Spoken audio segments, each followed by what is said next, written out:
Hello everyone, कैसे हैं आप लोग।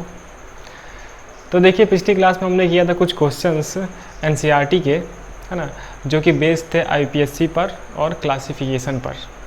तो अगर आपको पिछली क्लास याद होगी तो हमने 8 क्वेश्चन किए थे, 8 क्वेश्चन एनसीईआरटी के किए थे, जहाँ पर हमने देखा था कि किस तरीके से सिग्मा बॉन्ड या फिर पाई बॉन्ड को हम रिप्रेजेंट करते हैं, ठीक है। या फिर मुझे ये बताना हो कि ईच कार्बन का हाइब्रिडाइजेशन कितना होगा, है ना, ऐसे क्वेश्चंस किए थे हमने।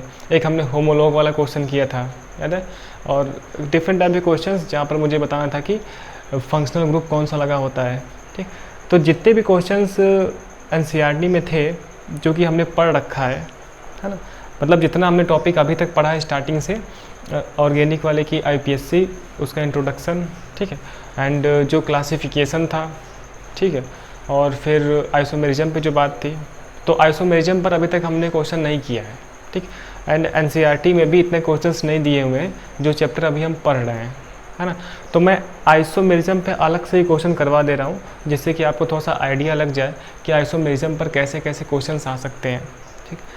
तो ये सारे क्वेश्चंस थ्योरी, है ना, थ्योरेटिकल पॉइंट ऑफ व्यू नहीं, कॉम्पिटिटिव पॉइंट ऑफ व्यू से इंपॉर्टेंट होने वाले हैं, ठीक, जहाँ पर मुझे कंपेरिजन करना होगा एंड थोड़ा सा सोचने वाले क्वेश्चंस बनेंगे, ठीक। तो स्कूल एग्ज़ाम यानी कि 11th पॉइंट ऑफ व्यू से किस टाइप के क्वेश्चंस बनते हैं वो हमने क्लास में ही डिस्कस कर लिया था, है ना। कौन सी क्लास में? तो आइसोमेरिज्म की आपको सीरीज़ मिल जाएगी इसी चैप्टर के नाम से। तो आप आइसोमेरिज्म से स्टार्टिंग करके एक एक करके सारे लेक्चर्स देख लेना। तो मैंने क्लास में ही बता दिया था कि 11th क्लास के पॉइंट ऑफ व्यू से कैसे कैसे क्वेश्चंस बनते हैं थ्योरी वाले, जहाँ पर मुझे डेफिनेशन पूछी जाएंगी एंड एग्जाम्पल्स पूछे जाएंगे, ठीक है ना। लेकिन कॉम्पिटिटिव पॉइंट ऑफ व्यू में तो सब कुछ दिया होता है ना, ऑप्शन में दिया होगा, स्टेटमेंट में लिखा होगा, वहाँ तो मुझे पहचानना पड़ेगा कि कौन सा आइसोमेरिज्म है, ठीक। तो आइसोमेरिज्म में काफ़ी सारे डिफरेंट टाइप थे, लेकिन जितना हमने पढ़ा है ना, structural isomerism and geometrical isomerism, तो जितना मैंने पढ़ाया है केवल उसी पर बेस्ड हम आज क्वेश्चंस देखने वाले हैं, जिससे कि आपको एक आइडिया लगेगा कि कॉम्पिटिटिव पॉइंट ऑफ व्यू में कैसे क्वेश्चंस आते हैं। और छोटे मोटे जो आपके है ना स्कूल एग्ज़ाम में या फिर कंपटीशन हो, तो इस टाइप के क्वेश्चंस हमें दिख सकते हैं, ठीक। तो इससे आपका आइसोमेरिज्म थोड़ा सा और ज़्यादा स्ट्रॉन्ग होगा एंड कैसे सोचना है इसका भी आपको एक आइडिया लगेगा, ठीक। तो अगर आपने आइसोमेरिज्म नहीं देखा है तो यहाँ पर लिंक आपको मिल जाएगा, वहाँ से आप आइसोमेरिज्म देख लेना। और पिछली क्लास में हमने एनसीईआरटी के कुछ क्वेश्चन किए थे, है ना, जो कि बेस्ड थे क्लासिफिकेशन पर, और स्टार्टिंग के जो हमने लेक्चर्स पढ़े थे ना ऑर्गेनिक वाले, उस पर बेस्ड थे। तो वो एनसीईआरटी के क्वेश्चन आप चाहो तो देख सकते हो। और फिर, है ना, अब देखो आइसोमेरिज्म देखने के लिए ना, ये वाले क्वेश्चंस करने के लिए आप आइसोमेरिज्म में एक बार रिवाइज करके आएँ। अगर आप बिल्कुल पूरी ईमानदारी से लेक्चर्स को देख रहे हैं तो आप पहले एक बार आइसोमेरिज्म रिवाइज कर लें। कितना रिवाइज करना है? तो जो भी हमने पढ़ा था स्ट्रक्चर वाला part, chain, position, function, functional, metamerism and geometrical isomerism, इसी पर बेस्ड सारे क्वेश्चंस बनने वाले हैं। और जो मैंने एक एक छोटी छोटी बात बताई थी ना, पॉइंट ऑफ एक एक पॉइंट बताया था, वो सारे पॉइंट यहाँ पर यूज़ होंगे, तब जाके हमारे कॉम्पिटिटिव वाले क्वेश्चंस बनते हैं, है ना। और कंपटीशन में ना ज़्यादातर पार्ट वो नेमिंग को यूज़ करा के करता है ना। तो इसी वजह से नेमिंग इतना ज़्यादा पढ़ाया था, है ना, नेमिंग पे इतनी ज़्यादा बातें की थी, क्योंकि नेमिंग काफ़ी इंपॉर्टेंट है ना। नेमिंग को लेके वो आइसोमेरिज्म में यूज़ कर लेगा। डायरेक्ट नेमिंग पे क्वेश्चन बहुत ही कम आता है, ठीक। लेकिन आइसोमेरिज्म के थ्रू या फिर क्वेश्चन पूछना हो तो वो नेमिंग का यूज़ करके अच्छे अच्छे क्वेश्चन बना देता है, ठीक। अच्छा सर, आपने कहा था कि पिछली क्लास में ना हम रिएक्शन मैकेनिज्म पढ़ेंगे, तो वो कब पढ़ेंगे? हाँ बिल्कुल, मैं सोचा कि आइसोमेरिज्म में थोड़े से क्वेश्चंस करा देता हूँ, जिससे कि आपको थोड़ा सा आइडिया लग जाए। फिर हम इसके बाद पढ़ने वाले हैं रिएक्शन मैकेनिज्म, ठीक। रिएक्शन मैकेनिज्म बहुत ही इंपॉर्टेंट पार्ट होगा। मैं पिछली 2-3 क्लासेस से बार बार बोल रहा हूँ कि रिएक्शन मैकेनिज्म हम लोग पढ़ने वाले हैं, है ना। तो रिएक्शन मैकेनिज्म मैं, है ना, ये वर्ड आपके दिमाग में डालना चाहता हूँ, जिससे कि आपको एक, है ना, आइडिया लग जाए कि रिएक्शन मैकेनिज्म एक नया वर्ड ना लगे, है ना। बार बार सुन लेते हैं तो लगता है कि हाँ घरेलू है ना, थोड़ा सा फेमिलियर हो जाते हैं। तो रिएक्शन मैकेनिज्म में हम देखेंगे कि कितने कौन कौन से कॉन्सेप्ट है ना जो कि ऑर्गेनिक वाली रिएक्शंस को समझने के लिए इंपॉर्टेंट है। फिर हाइड्रोकार्बन्स में बहुत ही अच्छा यूज़ होगा। और 12th क्लास में जाकर जो भी रिएक्शंस वाला पार्ट है ना, उसको डील करने के लिए मुझे रिएक्शन मैकेनिज्म आना चाहिए। चलिए सर, काफ़ी फालतू बातें कर रहे हैं आप, तो स्टार्ट करते हैं हम आज की क्वेश्चन की सीरीज़। और क्वेश्चंस वैसे ही होंगे, कैसे होंगे जैसे कि आपको पिछली क्लास में दिखा था ना। तो क्वेश्चन मैं यहाँ पे बोल दूंगा, पढ़ दूंगा, जो क्वेश्चन पूछा गया है केवल उतना ही लिखूंगा, है ना। और आपको क्वेश्चन यहाँ पर पतला स्ट्रिप के फॉर्म में यहाँ पे दिखता रहेगा, ठीक है ना। तो आज की क्लास में ज़्यादा गर्मी होने वाली है, ठीक है ना। आज गर्मी ज़्यादा है, आपको दिख रहा होगा कैमरे में। चलिए तो स्टार्ट करते हैं ना ये कहानी। अब देख लो ज़रा एक बार, इसके साथ मैं एक फ़ोटो ले लूँ,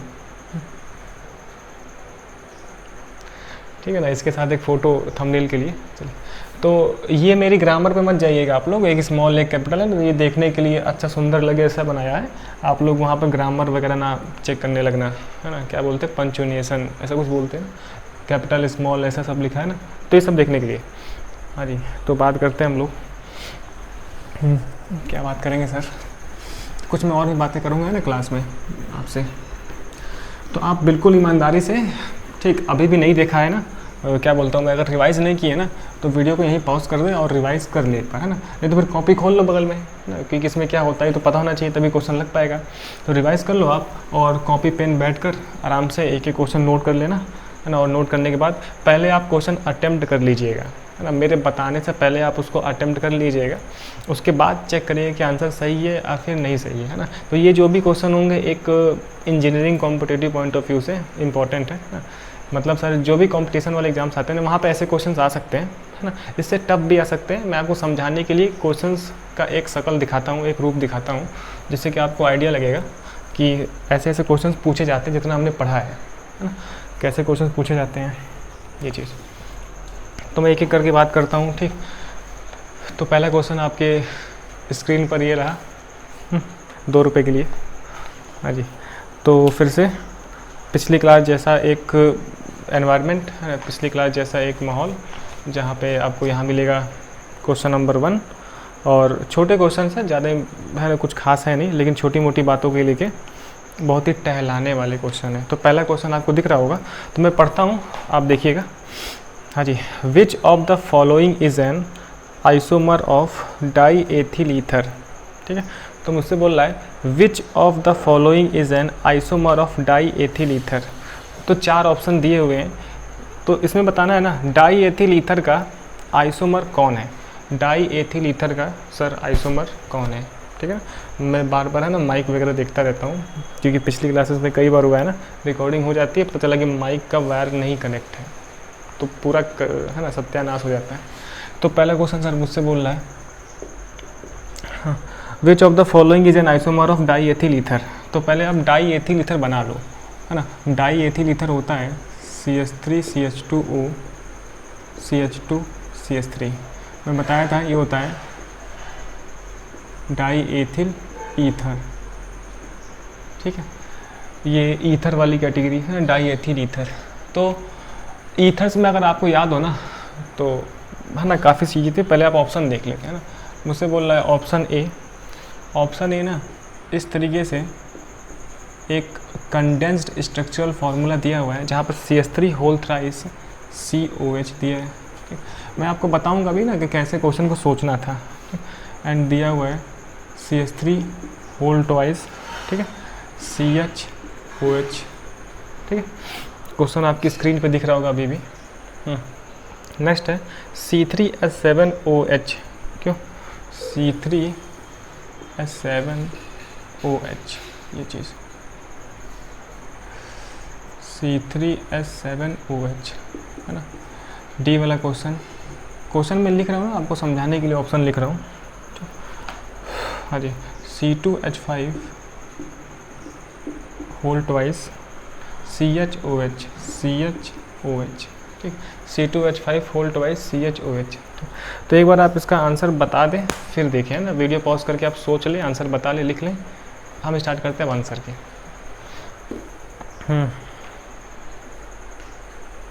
तो आंसर देखें,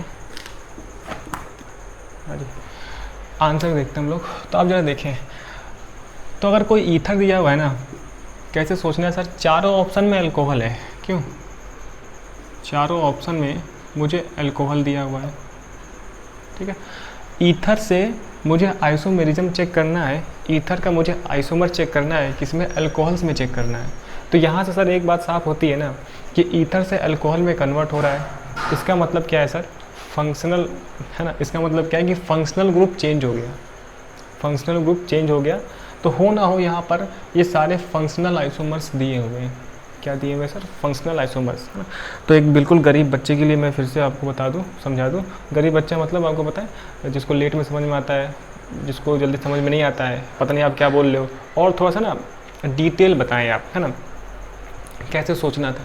सर सोचना ऐसे था ना, अगर डाई एथिल ईथर दिया था और सारे ऑप्शंस किस में दिए, अल्कोहल में दिए हैं, तो मुझे तुरंत यही सोचना है कि ईथर का अल्कोहल के साथ किस टाइप का आइसोमेरिज्म था। ठीक है, तो ईथर से अल्कोहल मतलब फंक्शनल ग्रुप डिफरेंट। ठीक, इसका मतलब कि फंक्शनल आइसोमेरिज्म है। लेकिन अब 4 ऑप्शन है, तो यहाँ से हमने एक आइडिया लगा लिया कि यहाँ पर ना फंक्शनल आइसोमेरिज्म होगा, है ना, क्या होगा सर, फंक्शनल आइसोमेरिज्म होगा। ठीक, लेकिन कौन सा होगा ये देखें आप। देखिए आइसोमेरिज्म होने के लिए मॉलिक्यूलर फार्मूला सेम होना चाहिए। ठीक, तो यहाँ पर दिख रहा है आपको, यहाँ पर क्या है, C4 है। ठीक है, 1 2 3 4 C4H10O, है ना, 3 3 6 2 8 1 9 3 3 6 2 8 9 10, C4H10O। तो मेरे पास इस डाई एथिल ईथर का MF कितना है, MF है, मैं स्टार्टिंग में धीमे कर रहा हूँ, अभी फास्ट हो जाऊँगा, C4H10O। ठीक, तो कहने का मतलब सर ये है कि अपने डाई एथिल ईथर में ना 4 कार्बन है, तो सबसे पहले ना मैं 4 कार्बन वाला ढूंढ लूँ। आपको दिख रहा है पहला क्वेश्चन, 3 1 4, 4 कार्बन, पहला ही मैच कर गया, है ना, दुर्भाग्य से। इसमें देखो सर कैसे गिन रहे हो, होल थ्राइस का मतलब 3 कार्बन इसके साथ है, 3 and 1 4 कार्बन। ठीक, तो मैं एक एक करके सब में चेक करा लूँगा। यहाँ पे देखो आप, तो उसका मतलब कि मुझे पहला वाला चेक करना चाहिए। क्यों मुझे पहला वाला चेक करना चाहिए, क्यों चेक करना चाहिए, क्योंकि इसमें 4 कार्बन दिख रहा है, तो आप जरा देख लो। देखो 3 and 4 कार्बन, देखिए 3 3 9 10, C4H10O। तो पहला वाला ही मैच कर गया, इसका मतलब कि फर्स्ट वाला ही इसका आंसर है। ठीक, लेकिन मैं और आगे आपको कंपेरिजन करके बता देता हूँ। एंड आप इधर देख लो, सेकंड वाले में क्या होता है सर, 2 and 3, तो C3H, ठीक है, 2 3 3 6 2 8, C3H8O। क्यों C3H8O नहीं है, क्योंकि MF तो सेम होना चाहिए ना आइसोमेरिज्म के लिए। यहाँ देख ले आप, C3H7O, ये भी नहीं होगा, 3 है। देखो आप 2 2 4 and 5, यहाँ पे दिया हुआ है 5, C5H12O। ठीक है, 2 2 4 4 and 1 5, 10 11 12, C5H10O, तो ये भी नहीं होगा। ठीक, तो सर यहाँ से पहला क्वेश्चन क्लियर होता है कि हम MF चेक कर लेंगे, अगर मॉलिक्यूलर फार्मूला है ना सेम है, तभी किसी टाइप के आइसोमेरिज्म की हम बात कर पाएंगे। तो उस हिसाब से पहला वाला जो है ना, वो अल्कोहल, हम पढ़े भी थे ना, अल्कोहल का ईथरो के साथ फंक्शनल आइसोमेरिज्म होता है, तभी बोला हूँ रिवाइज करके आओ, है ना। अल्कोहलों का ईथर के साथ क्या होता है, फंक्शनल आइसोमेरिज्म होता है। तो फर्स्ट वाले का आंसर क्या होगा, ए हो गया। ठीक, अच्छा यहाँ से मैं एक बात और सिखा देता हूँ, है ना, क्वेश्चन से हम लोग कुछ चीज़ें सीखते भी हैं ना। इसका मतलब ये हुआ सर कि इस डाई एथिल ईथर का ना एक ऐसा आइसोमर बन सकता है। अब यहाँ से मैं थोड़ा सा एक्स्ट्रा ज्ञान की बातें, यही लिखा है ना, CH3 का होल थ्राइस COH, ये होता है, इसको बोलते हैं हम tertiary butyl alcohol, tertiary butyl alcohol, है ना। हमने नेमिंग के वक्त पढ़ा था, आपको याद होगा, तो लिखते टर्ट है, पढ़ते क्या, टर्सरी ब्यूटिल अल्कोहल। इसका मतलब है कि ईथर का एक आइसोमेरिज्म हो सकता है जो कि टर्सरी ब्यूटिल अल्कोहल है, और ये एक 3 डिग्री अल्कोहल है। अभी तक हमने डिग्री की बात नहीं की थी, है ना। OH जिस कार्बन से लगा है, इस कार्बन की डिग्री को चेक कर लेते हैं, तो ये कार्बन 1 2 3 कार्बन से लगा है, मतलब कि ये ओवरऑल 3 डिग्री अल्कोहल है ना। तो ये बात मैंने आपको वैसे ही बता दी है। चलो, तो सर पहला क्वेश्चन,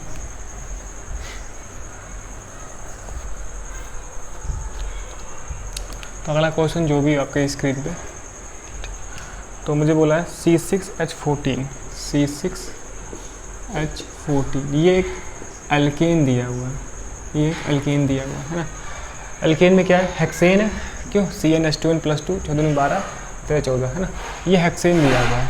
तो मुझसे बोल रहा है इस C6H12 से कितने चेन आइसोमेरिज्म बनेंगे। तो ये वाला क्वेश्चन मैंने क्लास में कराया था ना, क्लास में करे थे हम लोग।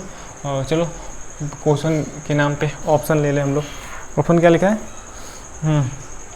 4 5 6 7 6 एंड 7, तो 4 5 6 7 ऐसे। तो अगर आपको याद हो तो हमने देखा था कि सर ये हेक्सेन होता है 2 3 4 5 6। चेन आइसोमेरिज्म मतलब पेरेंट चेन का साइज मुझे डिफरेंट करना है, तो इसमें कुछ डिफरेंट नहीं हो सकता है।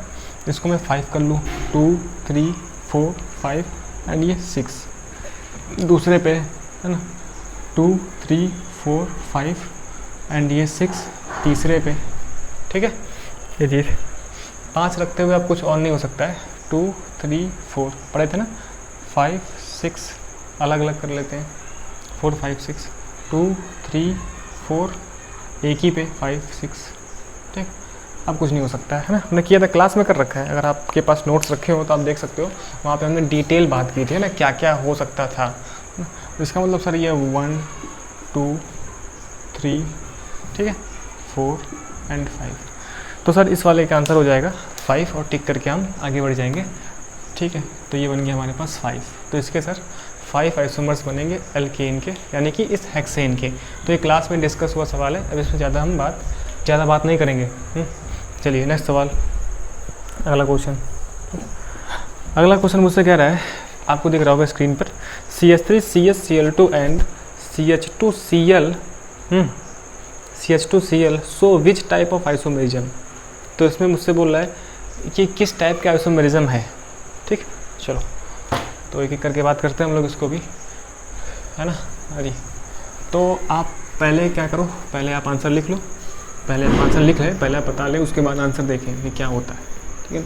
मैं कुछ भी रफ ऑफ नहीं करूँगा, मैं कुछ भी एडिट नहीं करने वाला हूँ ना इस वीडियो में, मैं कोई भी एडिट नहीं करूँगा, जो भी होगा वो एक्चुअल होगा, है ना। कोई मूवी तो चल नहीं रही है, प्री प्लान्ड है। हाँ जी, नेक्स्ट क्वेश्चन जो भी हो, मैं सोच रहा हूँ ना कि अब थोड़ा सा जगह बना लूँ और इसमें ऐसे यूज़ करें हम। तो आप देखो ज़रा, मुझसे क्वेश्चन दिया है, बार बार मिटा दूँगा थोड़ी ना, CH3CH Cl2, ठीक है, एंड CH2Cl डॉट ना CH2Cl, ठीक। अच्छा सोचते हैं, एक ए है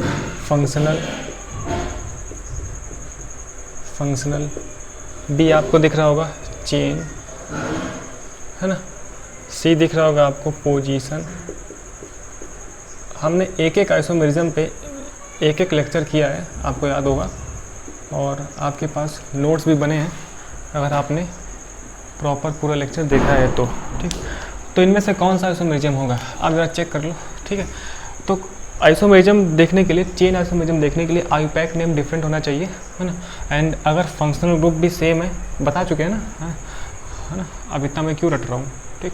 तो आपको दिख रहा है कि ये जो कार्बन था CH3CH, है ना, कैसे बताऊँ, 2 Cl लगा इसे ना, 2 Cl,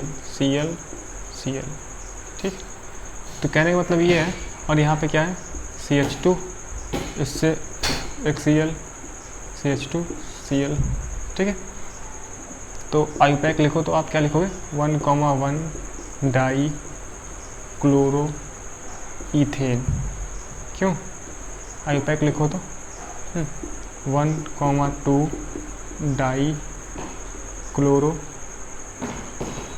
इथेन। तो अब शायद कई लोग को समझ में आ गए, ये 1,1 डाइक्लोरो इथेन, ये 1,2 डाइक्लोरो इथेन। तो आपको दिख रहा है कि पेरेंट चेन का साइज़ तो सेम ही है, लेकिन सब्स्टिट्यूएंट की पोजीशन बदल गई है, ठीक है। यहाँ पर सब्स्टिट्यूएंट 1 पे ही 2 ठे था, यहाँ पर अलग अलग पोजीशन पर हो गया। और ऐसा केस कहाँ पे देखते थे हम, पोजीशन आइसोमेरिज्म में, आपको याद होगा हमने बहुत डिटेल पढ़ा था, ठीक। तो सर इसका तो देखते आंसर आ गया, पोजीशन आइसोमेरिज्म, है ना। आगे बढ़िए, ठीक, आगे बढ़ते हैं, ज़्यादा इस पर कुछ बात करने के लिए नहीं है, आगे बढ़ते हैं। तो नेक्स्ट सवाल जो आपको अपनी स्क्रीन के ऊपर दिख रहा होगा, और ये क्वेश्चन है, एक जीआई का क्वेश्चन दिया ना, विच one of the following will not show geometrical isomerism, ठीक है। क्या बोल रहा है, which one of the following will not show geometrical isomerism.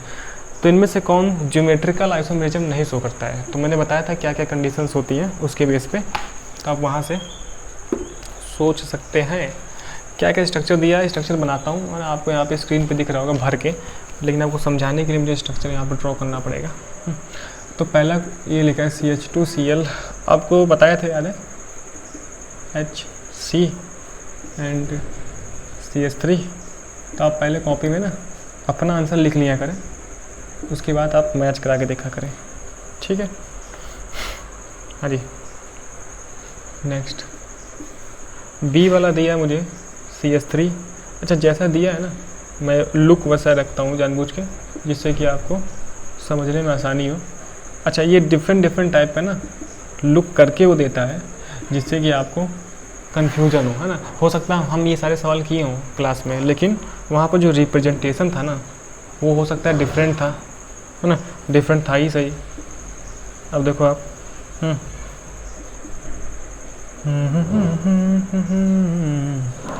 चले आए, हाँ थोड़ा सा गाना वाना भी हो जाए। तो CH2Cl है, डबल बॉन्ड CHCl है, दिख रहा है, मैच कराते रहना, कुछ गलत लिख दिया तो। हाँ जी, लास्ट वाला है CH3 CH2 CH, हाँ जी, double bond CH CH2 CH3, ठीक। मुझसे बोल रहा है नॉट सो ज्योमेट्रिकल आइसोमेरिज्म, हाँ, इनमें से कौन सा GI नहीं शो करता है। तो पहली बात तो GI शो करने के लिए डबली बॉन्डेड कार्बन एटम पर, ठीक है, 2 डिफरेंट ग्रुप लगे होने चाहिए थे। तो आप देख लो, तो मैं किसको टारगेट करूँगा, डबली बॉन्डेड वाले कार्बन एटम को, डबल बॉन्ड वाले पे, तो मेरा ध्यान वहीं पर रहेगा। बताया था ना नॉन रिस्ट्रिक्टेड रोटेशन जहाँ पर हो, बताया। तो आप देख लें इस कार्बन से ना, इस कार्बन से ये ऐसे लिखा है, ठीक। तो कार्बन पे सर देखिए आप, डबल बॉन्ड वाले कार्बन पे CH3 का होल ट्वाइस 2 CH3 हो गया। तो अगर एक कार्बन पे 2 सेम ग्रुप लगाए तो वहाँ पर GI नहीं शो होता है, तो GI नहीं शो करेगा, है ना। बताया था ना, अगर कार्बन पे 2 डिफरेंट ग्रुप लगा होता है तब शो होता है, और किसी भी एक कार्बन पर 2 सेम ग्रुप हो गया। आप इधर देख लो, इस कार्बन से एक तो H था, दूसरा ये पूरा वाला ग्रुप था, मतलब इस कार्बन पे 2 डिफरेंट है, लेकिन अगर किसी भी एक कार्बन पे ना 2 सेम ग्रुप लग जाता है तो कंपाउंड GI नहीं शो करता है ना। तो यहाँ आप देख रहे हैं CH3 का होल ट्वाइस, तो 2 क्या हो गया, 2 डिफरेंट ग्रुप लग गया, ठीक, ये चीज़। हाँ, तो इसका एक कंडीशन आपको याद है, यहाँ पर तो सेम हो, लेकिन जो इसमें एक ग्रुप था ना वो यहाँ पर रिपीट भी करना चाहिए था, तब GI शो करता है, लेकिन रिपीट नहीं कर रहा है। याद है आपको, मैं बताया था ना, ये कार्बन पर 2 सेम ग्रुप हो और दूसरे वाले पे डिफरेंट हो, लेकिन इनमें से कोई एक ना एक रिपीट करता हो, है ना। तो अगर CH3 इधर भी होता है ना इस वाले बॉन्ड से, तब वो GI शो कर जाता, लेकिन इस केस में GI नहीं शो करेगा। मैं डिटेल से बात की थी GI वाले पार्ट में, ठीक। तो मैं फिर से एक बार बता दूं आपको कि इस कार्बन से 2 डिफरेंट ग्रुप नहीं है, 2 सेम ग्रुप है, इसमें से GI नहीं शो कर रहा है, ठीक। चलिए इस वाले को देख लो आप, और डिटेल मैंने बात की थी क्लास में, आपको याद हो तो अब उतनी बात यहाँ नहीं करेंगे। तो इस कार्बन पे देखिए आप, एक तो H है, दूसरा CH3 है। तो इस कार्बन पे तो 2 डिफरेंट ग्रुप है, इस पर भी देख लें आप, एक तो H है, दूसरा ये वाला ग्रुप है, तो 2 डिफरेंट ग्रुप, यानी कि ये वाला कंपाउंड GI शो करेगा, ठीक। और यहाँ पे एक ही स्टीरियोजेनिक सेंटर भी होगा, बताया था ना। यहाँ पर 2 डबल बॉन्ड है, मतलब हो सकता है कि 2 स्टीरियोजेनिक सेंटर हो, तो मैं दोनों पे चेक कर लूँ इस डबल बॉन्ड की वजह से GI शो होगा कि नहीं होगा। अब देखो इस कार्बन पर 2 सेम ग्रुप, तो इस डबल बॉन्ड की वजह से GI शो नहीं होगा, क्या इसकी वजह से होगा, क्या है ना। देख लो आप HCl, तो इस कार्बन पे तो 2 डिफरेंट ग्रुप हैं, और सेकंड वाले कार्बन पे भी एक H और एक ये पूरा डिफरेंट ग्रुप है। इसका मतलब कि इस वाले डबल बॉन्ड की वजह से ना GI शो होगा। तो मैं बताया था कि अगर किसी भी एक डबल बॉन्ड की वजह से GI शो होता है तो वो होल कंपाउंड GI शो करता है, तो ये GI शो करेगा। एंड यहाँ पे स्टीरियोजेनिक सेंटर 1 होगा, बताया था ना। देखो जो लोग पढ़े थे ना उनको ही मज़ा आएगा, पिछले क्लासेस में पढ़ रखा हमने। डबल बॉन्ड से एक H डिफरेंट, तो ये दोनों डिफरेंट यहाँ पर रिपीट कर सकते थे, है ना, तो ये GI शो करेगा। तो यहाँ सर क्लियर हो गया कि जो ऑप्शन ए है ना, ऑप्शन ए जो है, ऑप्शन ए GI नहीं शो करेगा। ये भी GI शो कर जाता अगर जो यहाँ पे रिपीट कर रहा है ना, ये वाला इधर भी एक ग्रुप रिपीट करना चाहिए था, तब GI कर जाता, ठीक। चलिए नेक्स्ट सवाल, नेक्स्ट क्वेश्चन। तो अगला क्वेश्चन देखते हैं हम लोग, टाइम भी देखना है क्यों, कोई बात नहीं, ये भी 2 पार्ट में हो जाएगा। हाँ जी, नेक्स्ट क्वेश्चन मुझसे कह रहे हैं, कौन सा था? हाँ जी, हाँ, which one of the following can exhibit cis trans isomerism. ठीक, तो अगला क्वेश्चन मुझसे बोल रहा है which one of the following exhibit cis trans isomerism.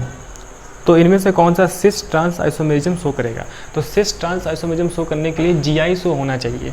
अब देख लेते हैं जीआई कौन कौन शो करेगा। तो मैंने जीआई पे ज़्यादा क्वेश्चन लिया है क्योंकि हमने जीआई अच्छे से थोड़ा सा पढ़ा था ना, तो हमने जीआई ज्योमेट्रिकल आइसोमेरिज्म थोड़ा सा अच्छे से पढ़ा था, इस वजह से मैं वो वाले क्वेश्चन ज़्यादा करा रहा हूँ समझने के लिए। तो ये बात समझ में आ गई। तो सर अब देखो ज़रा, एक तो ट्रिपल बॉन्ड दिया हुआ है ना। अच्छा, यहाँ से हम एक नई बात भी सीख लेंगे, यहाँ से हम एक नई बात भी सीख लेंगे। तो इस वजह से ना कुछ बच्चे होंगे जो इस क्वेश्चन वाले पार्ट को स्किप कर जाएंगे और वो थ्योरी वाला पार्ट पढ़ने लगते हैं ना, लेकिन आप क्वेश्चन वाला पार्ट भी पढ़ें, ये काफ़ी इम्पोर्टेंट है। ठीक है, HCl HCl, ठीक, इस चीज़ आप क्वेश्चन वाला पार्ट ज़रूर से ज़रूर पढ़ें, खासकर अपने लेक्चर के लिए, अपने मतलब मेरे लिए, क्योंकि ज़रूरी नहीं कि मैं क्वेश्चन ही कराऊँ, है ना। क्वेश्चन में भी कुछ नई बातें हम सीख लेते हैं ना, कुछ नई बातें क्वेश्चन के थ्रू हम लोग सीख लेंगे। तो Cl, हाँ जी, CH2, हाँ, CH2Cl, CH2Cl लगा, ठीक। तो मैंने क्या बोला, तो उसमें बोल रहा है कि कौन सा कंपाउंड ना सिस ट्रांस आइसोमेरिज्म शो करेगा। तो सिस ट्रांस शो करने के लिए ना क्या शो होना चाहिए? एक तो ब्लैक वाला मार्क कर दें। हाँ, तो सिस ट्रांस शो करने के लिए कंपाउंड जीआई शो करना चाहिए ना। तो आप देखो जीआई कौन शो करते हैं? जहाँ पर नॉन रिस्ट्रिक्टेड रोटेशन सिस्टम होता है। तो ट्रिपल बॉन्ड पे हमने कोई बात नहीं की थी, क्यों? ट्रिपल बॉन्ड पे हमने कोई बात नहीं की थी, अगर आपको याद हो तो हम बताए थे कि जो डबल बॉन्ड था ना एल्कीन, तो एल्कीन तो जीआई शो करता है क्योंकि ये एक नॉन रिस्ट्रिक्टेड रोटेटेड सिस्टम है ना। और यहाँ पे कार्बन का हाइब्रिडाइजेशन sp2 है ना। एंड यहाँ पे देख लो आप, यहाँ पर इस कार्बन का हाइब्रिडाइजेशन sp है ना। यहाँ पे कार्बन का हाइब्रिडाइजेशन क्या है? sp है, और एक सिग्मा 2 पाई बॉन्ड है। sp के मतलब इसका शेप कैसा हो गया? लीनियर शेप हो गया, एंड 180 डिग्री का एंगल हो गया, मतलब दो एटम के बीच में 180 डिग्री का एंगल है। और शेप कैसा है सर? शेप इसका है लीनियर। इसका मतलब कि सर ये नॉन रिस्ट्रिक्टेड रोटेशन सिस्टम नहीं है, यहाँ पर रोटेशन अलाउ है, रोटेशन हो जाएगा, रोटेशन लॉक नहीं है, ठीक। और ट्रिपल बॉन्ड पे तो एक रीज़न ये है कि ट्रिपल बॉन्ड वाले ना एल्काइंस जीआई नहीं शो करते हैं क्योंकि इनका शेप कैसा है? लीनियर है। शेप कैसा है सर? लीनियर है, इस वजह से ये जीआई नहीं शो करते हैं। और लीनियर होगा तो यहाँ पर रोटेशन हो जाएगा, रोटेशन लॉक नहीं है, तभी ये जीआई शो नहीं करेगा। दूसरा रीज़न क्या है ना? दूसरा रीज़न ये है ना, मैं ट्रिपल बॉन्ड पे जो ईच कार्बन है ना, हम ईच कार्बन पे, अब देखो यहाँ से नई बात हमने सीख ली क्वेश्चन के थ्रू, कॉन्सेप्ट है ना। ईच कार्बन पे हम 2 डिफरेंट ग्रुप नहीं लगा सकते हैं, 2 डिफरेंट ग्रुप नहीं चिपका सकते हैं। सर कैसे? जीआई शो करने के लिए ना किसी एक कार्बन पे 2 डिफरेंट ग्रुप होने चाहिए थे, लेकिन आप ट्रिपल बॉन्ड का देख लो, ट्रिपल बॉन्ड का 3 वैलेंसी वहाँ से हुई, तो कार्बन के साथ हम एक ही ग्रुप लगा सकते हैं, 2 लगा ही नहीं सकते हैं, है ना, पॉसिबल ही नहीं है, वरना वैलेंसी खराब हो जाएगी, ठीक। तो जब कार्बन पे हम 2 डिफरेंट ग्रुप लगा ही नहीं सकते हैं, तो वहाँ पर किसी भी टाइप की जीआई की बात हम नहीं करेंगे। तो ट्रिपल बॉन्ड्स एल्काइंस जीआई नहीं शो करते हैं। अगर आपके एग्जाम में आता है तो आप लिख देना, क्योंकि इनका शेप लीनियर होता है ना, एंड यहाँ पर रोटेशन सिस्टम है, ठीक। एंड ट्रिपल बॉन्ड के ईच कार्बन पे हम 2 डिफरेंट ग्रुप नहीं लगा सकते हैं, इस वजह से ये जीआई नहीं शो करेगा, ठीक। तो हमने एक ट्रिपल बॉन्ड वाला नई बात सीख ली। तो केवल क्वेश्चन ही नहीं है, कॉन्सेप्ट भी सीख रहे हैं। तो सर ये वाला पार्ट ना जीआई नहीं शो करेगा। तो सर एक बात क्लियर हो गया ना कि ट्रिपल बॉन्ड वाला कंपाउंड जीआई नहीं शो करता है, डबल बॉन्ड वाला ही जीआई शो करता है ना। और हमने जो केस पढ़ा था ना, मैं उसी केस पे क्वेश्चन ले रहा हूँ।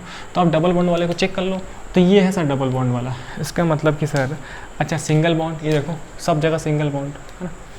कोई भी डबली बॉन्डेड कार्बन एटम है क्या? आप बोलोगे कि ऑक्सीजन में डबल बॉन्ड था, नहीं। डबली बॉन्डेड कार्बन एटम का कार्बन से डबल बॉन्ड होना चाहिए। यहाँ पे सिंगल बॉन्ड है, नहीं जीआई शो करेगा। यहाँ पे सिंगल बॉन्ड है, जीआई नहीं शो करेगा। यही कंपाउंड जो जीआई शो करेगा, क्योंकि डबली बॉन्डेड कार्बन एटम पे एक एच और सी एल दो डिफरेंट है, तो ये जी आई शो कर जाएगा। ठीक, तो मुझसे क्या बोल रहा था कि सिस और ट्रांस कौन शो करेगा, तो जो जी आई शो करेगा वही सिस और ट्रांस भी शो करेगा। तो सर डी वाला आंसर है सिस और ट्रांस बन जाएगा। सिस ट्रांस क्या तो बताया था। ठीक, अब इतना ना परेशान करें आप, नया क्वेश्चन देखते हैं, है ना, फटाफट। हाँ जी, तो अगला सवाल देख लेता हूँ, है ना, कि जिस हिसाब से टाइमिंग रहेगा ना हम लोग उसको पार्ट 2 बना लेंगे, पार्ट 2 कर लेंगे, क्यों परेशान क्यों होता है। तो अभी तक हमने कितने क्वेश्चन कर लिए हैं? 1 2 3 4 5 6 क्वेश्चन कर लिए, है ना, 12 क्वेश्चन का टारगेट था। देखते हैं नेक्स्ट वाला पार्ट 2 में कर दे क्या।